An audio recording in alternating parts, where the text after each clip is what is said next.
Welcome back to the IB Investor channel. In this video, we'll go through 5 strong dividend growing stocks listed in Sweden.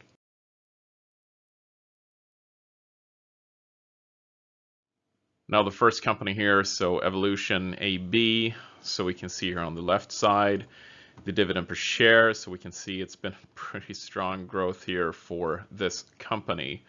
So currently it pays out 22.6 kroners per share here. And here we can also see the dividend growth over time. So this company has not been listed for ages, but rather it's only been listed for a few years. So here is why we don't get the full history here for this reason. So no history here from fiscal year 2014 and further, unfortunately here for the dividend growth, that is. However, we can see here from 2016, they increased the dividend by 42.9%, and then 120%, 33%, 78%, 70%, 114%, and now 40% or 41%. So pretty strong dividend growth here for this company. And the average here for the 3-year average has been 44.6%. And the 5-year average has been 55.5% dividend growth here, so very, very strong. And we can also see here currently that the company is paying out about 42% of its earning here in dividends. Now looking at the earnings capacity here per share, which is very important, of course, for the dividends. So pretty much the same story here for Evolution. So we can see the earnings per share growth here for this company. It has been slowing down a little bit compared to that of 2020 to 2021. However, we can see very strong growth here on the right side table here.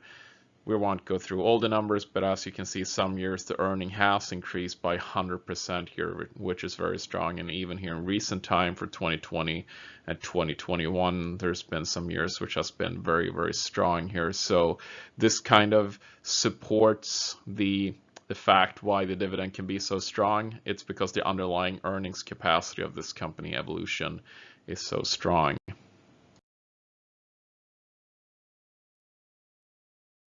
Now for the second stock here, so Fort Knox, and we can see the dividend per share history here on the left side, and we can see a very strong growth for many years, and especially here from 2021 to 2022, it's 50% increase here. And here on the right side table, we can also see the dividend increases here for this company. So big jumps here overall. However, some disappointments here in 2021 where they only increased the dividend here by 6.7%, which is not measly. It's just being dwarfed by the other, dividend increases here that this company has done. So very strong dividend growth for this company, Fort Knox. And here at the bottom here, I included the 3-year average growth that has been 17%, but we have to take that in mind though, and remember that that includes this number, which was kind of slow in terms of this company. However, if we look at the 5-year average here for this company, we can see that it almost comes to a 28% average dividend growth here. So very strong again from this company. And the current payout ratio here is 15.4%. So a very low and modest payout ratio here with plenty of room to increase the dividend here going forwards. They could double the dividend here and it will still be below 50% of its earnings that they would be paying out here. So pretty good payout ratio for this company for sure. And now Fort Knox again here. So just looking at the earnings capacity for this company. So here on the left side, we can see the earnings per share, which has been growing very nicely.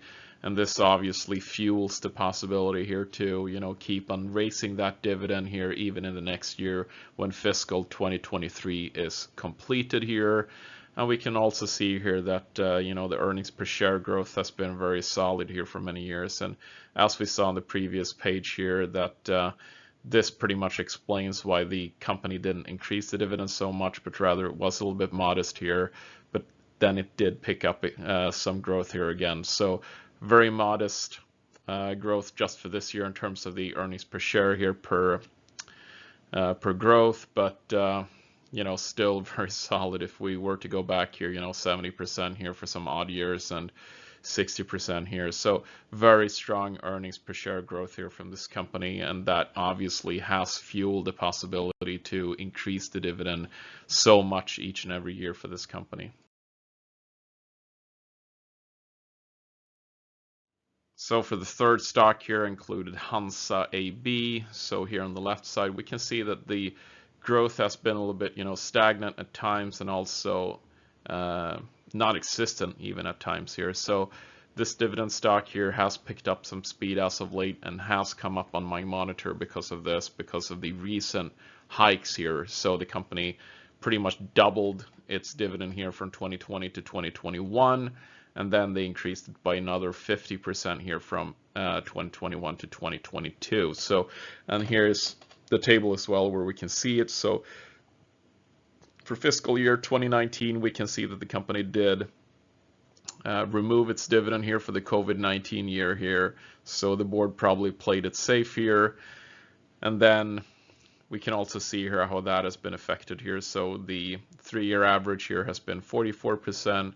And then the 5-year average is 24.6%. So the averages are pretty good, and we can also see that the payout ratio here is very low as well at 14.5%. So I think investors has to, pay attention here to this company because it's not had a lot of history, but still in recent time it has had a very strong growth there. Not that many companies are growing their dividends by 100% or 50% here. So very solid growth here in the most recent years here for this company. Now for the earnings capacity of this company per share here on the left side, we can see that the per share number has been growing year after year, which is very good, except here for 2020 where they posted a negative earnings per share growth here. But for the other years here, we can see very strong growth here over time, and especially here as of late in 2021 and 2022. So this is one of those companies that has been riding on the trend where, a lot of Swedish companies have decided to place their manufacturing in Europe again instead of China, and Hansa is one of those manufacturing companies that can supply that capacity for, non-manufacturing companies. Here on the right side, we can also see the earnings per share growth in terms of percentages here from year to year. So a little bit more volatile here, but certainly here from, the past few years or most recent years here, we can see that the growth per share has been very, very good. So 5,609%, but obviously coming from a period here in 2020 where it was negative. So not so difficult to post these kind of numbers, but still, if we look here from 2019 to 2021, it's a very good growth anyways. It's all, what is it, like 3 times or something like this anyway. So very good growth. And we can also see that it has continued here to grow for this company. So very good earnings per share growth here for this company.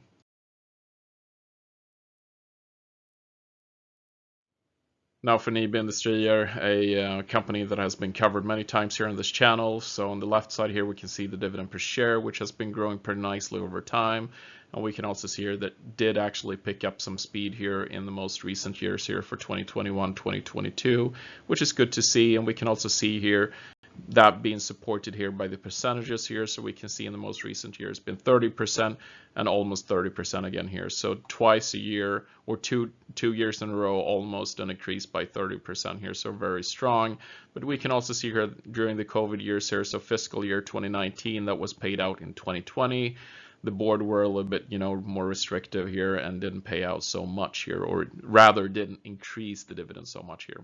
It's probably a better way of saying it. And we can also see at the bottom here, the 3-year average dividend growth here was 19% and the 5-year average here of 15%. So the board has picked up some speed here in terms of dividend growth here, which is very nice to see. And we can also see the payout ratio here being at 25.3%. So not so much, and plenty of room for this company to still keep on growing its dividend.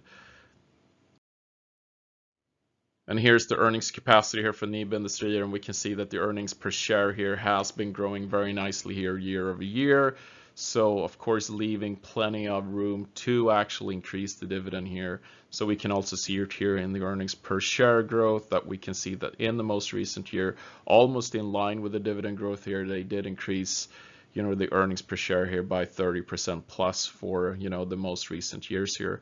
But we can see that over time, the company has been able to produce very high earnings per share growth here. So, you know, some years at 26%, 32%, but as low as 4.7% and 4.4% as well. So a little bit more volatile here when it comes to earnings per share growth, but overall a very high number. And I would assume that the average is probably closer to 20%, so leaving this company with a lot of room to probably increase the dividend here in the next year as well.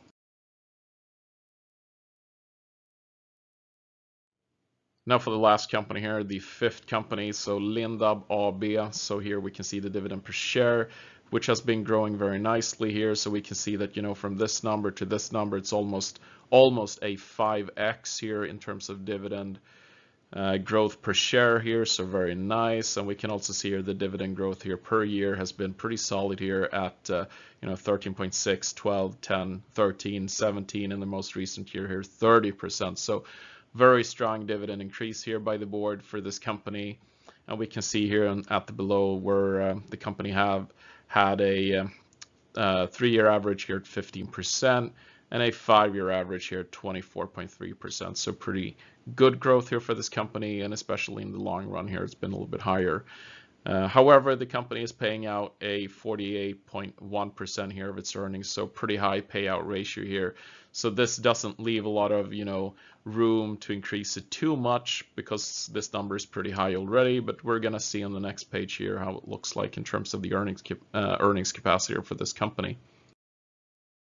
Now for the final page here, the earnings per share growth here for Linde AB, and we can see that the growth over time has been very good. However, we can see some years the earnings per share capacity has actually declined. So here 3 years in a row, we could see that the, or actually 2 years in a row, I guess, the earnings per share had declined here, and then it picked up by almost twice that of the previous year here, so 72% here. And then for the most recent quarter here, some declines here in terms of earnings per share growth here. So not very good to see, but pretty much in line with how it looked like in the past.